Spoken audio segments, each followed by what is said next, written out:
Hi, I'm Mike Lowe for What's Digital Camera, and today we're looking at the Sony NEX5 or NEX5. This is a new venture for Sony and is competing against the other Micro Four Thirds and hybrid interchangeable lens cameras on the market, such as the Samsung NX10 and the Olympus and Panasonic Micro Four Thirds cameras. It's got an APS-C HD sensor, so the sensor size, despite this small body, is the same size as that found in many DSLR cameras. With this new camera system comes a new lens fitting, which is an E-mount fitting. You're not able to use the Sony Alpha lenses that are found on DSLR systems unless you use an adapter that's also available at an additional cost. Upon its release, the NEX will come out with a choice of two initial lenses. There's the 18 to 55mm here, which is f3.5 to 5.6, or there's also a 16mm f2.8 pancake that, in keeping with the small body, will be a much smaller, more compact overall package. And in the very near future there will be an 18 to 200mm lens available too. As well as the 14.2 megapixel sensor being able to capture large stills, this is also one of a few hybrid cameras that's capable of capturing full HD video. At 1920 by 1080 resolution, it's only possible to capture in an interlaced format at 60 fields per second. Some people suggest that this perhaps isn't actually as decent as 720p because you're not getting the full progressive picture. However, the Sony can shoot both, so you can have either a greater resolution at an interlaced output, or you can go for the 720p for a progressive output at a slightly lower resolution. The NEX5 is the world's smallest hybrid interchangeable camera, as you can see from the extremely thin body here. It's quite an impressive feat when compared to some of the other system cameras that are available out there that are very much designed in a kind of DSLR style formatting. The Sony is one of the first, or at least one of a few, to really stylize itself on a much more compact type setup, and the whole layout and control system is very simple. It doesn't have all sorts of dials and buttons. It's very much kind of targeted at a step-up user who's very happy to point and shoot, and yet inside the camera you've got all the possible settings you could want to manually adjust your settings, ISO and everything else to get as much control if you dig deep into the menus as you would from a DSLR camera. On the rear there's a D-pad which has the ability to rotate through options as so. When selecting between manual, aperture, priority and so forth, there's no mode dial on the top of the camera, so this is where you have to come, make your selections and then load up the menu in order to go through all the available different options here. On the top, there's not a standardised hot shoe fitting. Instead there's this accessory port here which will take the flash which comes included in the camera's box. The accessory port is also capable of taking a fixed 16mm optical viewfinder. There's currently no electronic viewfinder that's being made for this particular camera.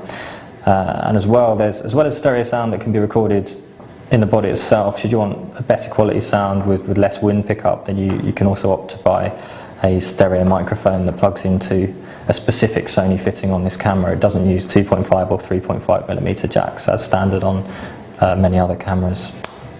Although there's no optical or electronic viewfinder on the body itself, there is the 3-inch screen on the back here that has the ability to tilt through 80 degrees downwards or 45 degrees upwards for waist level and above your head shooting ability.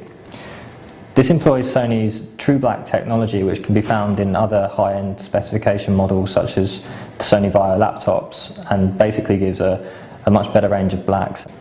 As well as intelligent auto and a variety of manual modes and all the control that you could want, there's also some other exclusive modes to Sony, the most notable being the sweep panorama modes.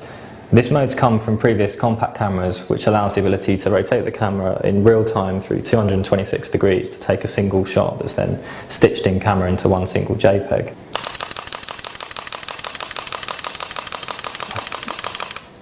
Despite its compact appearance, there's some really great features with this camera.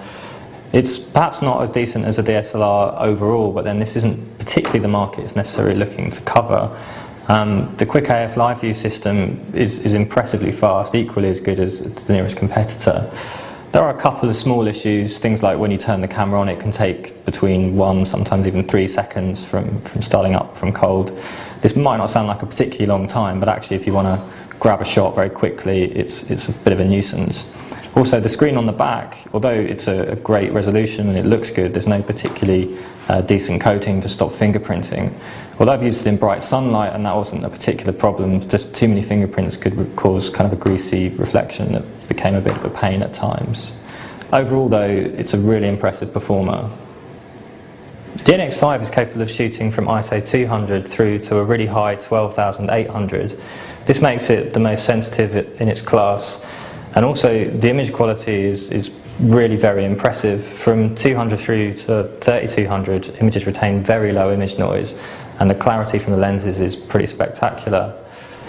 As the ISO settings do get higher, image noise reduction does reduce the overall sharpness of the images, but this isn't particularly prominent until above ISO 3200. Even at the highest point, ISO 12800, the images are still usable. They produce quite a decent grain that doesn't have too much colour image noise.